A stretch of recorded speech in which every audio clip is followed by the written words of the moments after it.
حسان بن خالد راوی ہے کہ میں ابن زیاد کے پاس بیٹھا تھا کہ عمر سعد کا خط اس کے پاس لایا گیا اور اس خط میں تحریر تھا کہ جب میں اپنے لشکر کے ساتھ حسین اور اس کے ساتھیوں کے پاس جا کر قیام پذیر ہوا تو اس کی طرف ایک اور کاتب بھیجا کہ اس کے یہاں آنے کا مقصد دریافت کرے۔ تو اس نے جواب میں کہا، اہل کوفہ نے مجھے خط لکھ کر اور اپنے قاصد میرے پاس بھیج کر مجھے بلایا ہے۔ اگر میرے آنے پر راضی نہیں ہو تو میں واپس چلا جاتا ہوں۔ ابن زیاد نے عمر سعد کا خط پڑھ کر یہ شعر پڑھا، یعنی اب جب کہ وہ ہمارے چنگل میں پھنس چکا ہے تو بچنے کی امیدیں وابستہ کر لی ہیں، مگر اب وقت فرار کہاں۔ ابن زیاد نے عمر سعد کو لکھا، تمہارا خط مجھے ملا، اس کے مضمون سے مطلع ہو۔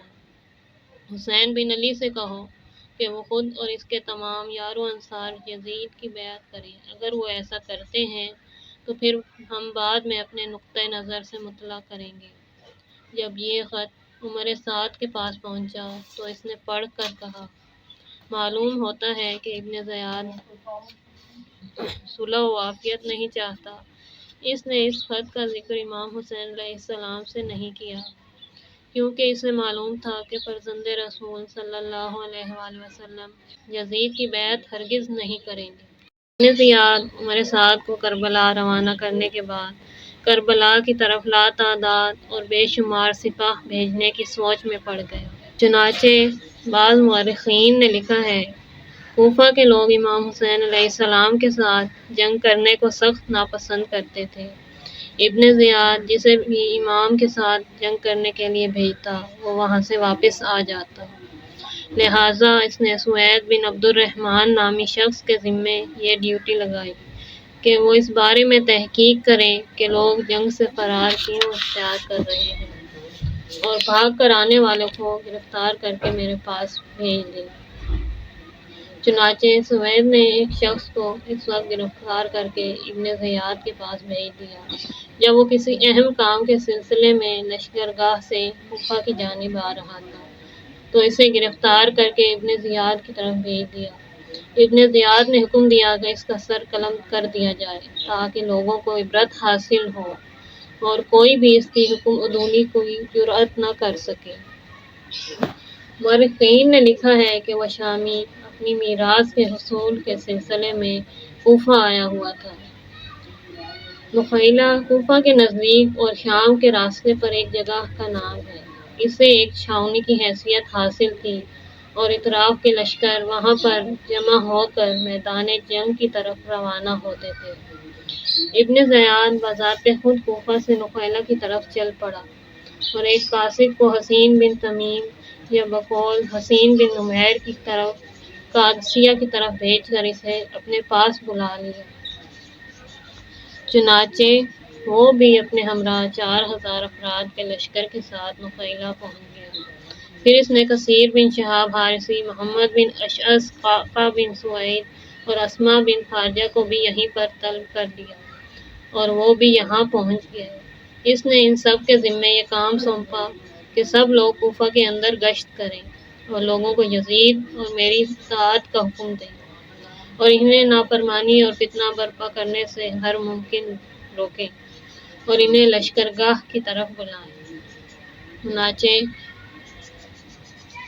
چاروں لوگوں نے ابن زیاد کے فرمان کے مطابق عمل کیا۔ اس کے بعد 3 لوگ تو ابن زیاد کی طرف نخیلہ واپس آ گئے اور کثیر بن شہاب کوفہ ہی میں ٹھہر گئے۔ وہ شہر کے گلی کوچوں میں گشت کرتا رہا اور لوگوں کو ابن زیاد کے لشکر کے ساتھ مل جانے کی تشویق دلاتا تھا اور امام علیہ السلام کی نصرت و یاری سے روکتا تھا۔ ابن زیاد نے عمر سعد کے ساتھ رابطہ قائم رکھنے کے لیے گھڑ سواروں کے ایک دستے کو اپنے ساتھ خصوصی طور پر رکھ لیا تھا تاکہ ہنگامی طور پر اس سے کام لیا جا سکے۔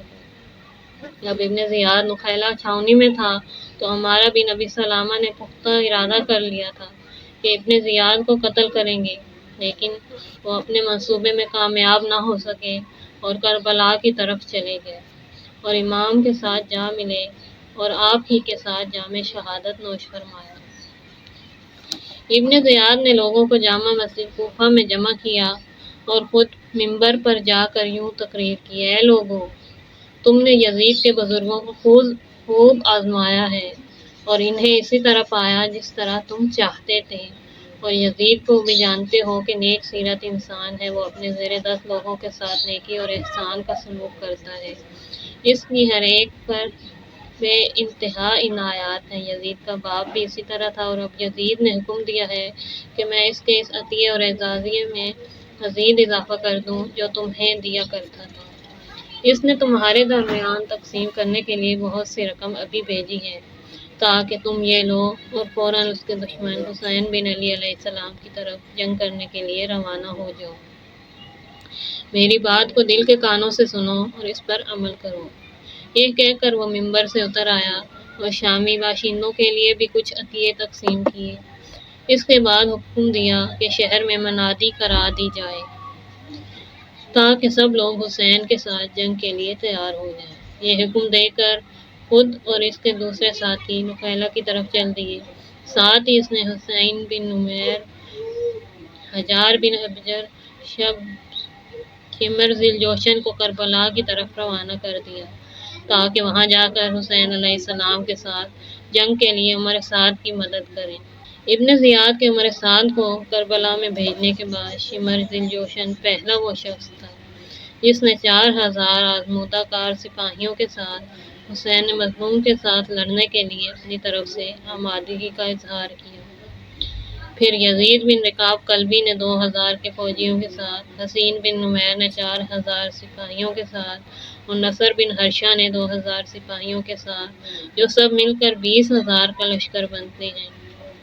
یاد رہے، مذکورہ بالا تعداد باقاعدہ حربی علوم و فنون سے واقف اور آزمودہ کار ماہر فوجیوں کی ہے، دوسری تعداد اس کے علاوہ ہے۔ ابن زیاد نے ایک آدمی شمس بن ربیع کو بلا لانے کے لیے بھیجا تاکہ وہ دارالامارہ میں حاضری دے، مگر اس نے بیماری کا بہانہ بنایا ہوا تھا۔ وہ چاہتا تھا کہ ابن زیاد اسے کربلا جانے سے معاف کر دے، کیونکہ یہ شخص امام علیہ السلام کو خطوط لکھنے والوں میں شامل تھا، مگر ابن زیاد نے اسے کہلا بھیجا: ہمارے فرما بردار ہو اور ہماری اطاعت کرتے ہو تو تمہیں ہمارے پاس آنا پڑے گا۔ شخص یہ حکم سن کر رات کے وقت ابن زیاد کے پاس آیا تاکہ اس کے چہرے کو بخوبی نہ پہچانا جا سکے۔ اس کے دربار میں آتے ہی ابن زیاد نے اس کی خوب آؤ بھگت کی، اسے اپنے قریب بٹھا کر کہا: تمہیں ہر حالت میں کربلا جانا پڑے گا، جسے شخص نے قبول کر لیا اور ابن زیاد نے اسے 1000 کا لشکر دے کر کربلا بھیج دیا۔ یہ شمس بن ربیع وہ شخص ہے جس نے پیغمبر اسلام صلی اللہ علیہ وآلہ وسلم کا زمانہ دیکھا ہے اور حضور کے مقابلے میں نبوت کا جھوٹا دعویٰ کرنے والی عورت سجا بنت حارث بن سوید تمیمی کا مؤذن رہا ہے۔ پھر اسلام کی طرف لوٹ آیا اور جنگ صفین میں حضرت علی علیہ السلام سے کٹ کر خوارج کے ساتھ جا ملا۔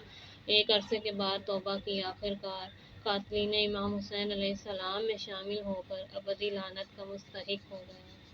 شمس بن ربیع کوفہ میں افواج شام کا متولی تھا اور اجلی کے بقول شمس ان لوگوں میں شامل تھا جنہوں نے حضرت علی علیہ السلام کے قتل کے لیے ابن ملجم کی مدد کی تھی اور امام حسین علیہ السلام کو خط لکھ کر کوفہ بلانے والوں میں شامل ہے۔ شمس بن ربیع کے بعد ابن زیاد نے زہر بن قیس نامی شخص کو 500 سپاہیوں کا دستہ دے کر جسر صراط پر متعین کر دیا۔ جسر صراط ایک پل کا نام ہے کوفہ والے جس سے گزر کر کربلا جاتے ہیں۔ ابن زیاد نے زہر کو حکم دیا کہ حسین بن علی کی مدد کے لیے کربلا جانے والوں پر کڑی نظر رکھیں اور کسی کو ادھر نہ جانے دیں۔ زہر کے پہرے کے دوران عامر بن ابی سلامہ ایک شخص امام حسین علیہ السلام کی خدمت میں جانے کے لیے زہر اور اس کے سپاہیوں کے آگے سے گزر گیا۔ زہر نے اسے دیکھ کر کہا: مجھے معلوم ہے کہ تم حسین کی مدد کے لیے کربلا جا رہے ہو، لیکن میں تمہیں کہتا ہوں کہ واپس آ جاؤ۔ مگر اس نے واپس آنے کے بجائے اس پر حملہ کر دیا اور سپاہیوں کے درمیان سے گزر گیا۔ اب اسے روکنے کی جرأت کسی کو نہیں ہوئی اور وہ کربلا میں سید الشہداء امام حسین علیہ السلام کی خدمت میں پہنچ گیا اور آپ کی خدمت میں رہ کر میدان کربلا میں منصب شہادت پر فائز ہوا۔ عامر بن ابی سلامہ حضرت امیر علیہ السلام کے اصحاب میں سے تھے اور حضرت علی علیہ السلام کی رکاب میں رہ کر تلوار کے جوہر دکھائے۔ میدان کربلا میں امام حسین علیہ السلام کے ساتھ جنگ کرنے کے لیے لشکر یزید کی کیا تعداد تھی، اس بارے میں روایات بہت مختلف ہیں، لیکن جو بات یاد رکھنے کے قابل ہے وہ یہ کہ جو فوجی حکومت وقت سے باقاعدہ تنخواہ، لباس، خوراک اور دوسرے حقوق حاصل کرتے تھے یا آج کی اصطلاح میں ریگولر فوجی تھے، ان کی تعداد 30,000 تھی۔ لیکن جب ملک میں ہنگامی صورتحال ہو یعنی ایمرجنسی نافذ ہو، یہ فرمان جاری ہو چکا ہو کہ کوئی بالغ مرد گھر میں نہ رہے، حجام و بقال تک سب میدان جنگ کا رخ کریں، تو پھر ایسی صورت میں تعداد اس سے کئی گنا زیادہ ہو سکتی ہے۔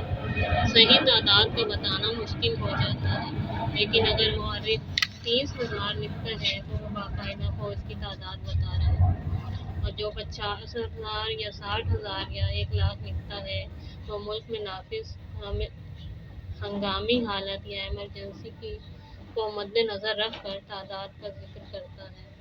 لہٰذا مناسب معلوم ہوتا ہے مختلف روایات کے مطابق باقاعدہ فوجیوں کی تعداد اور کمانڈروں کے نام کو یہاں ذکر کیا جائے۔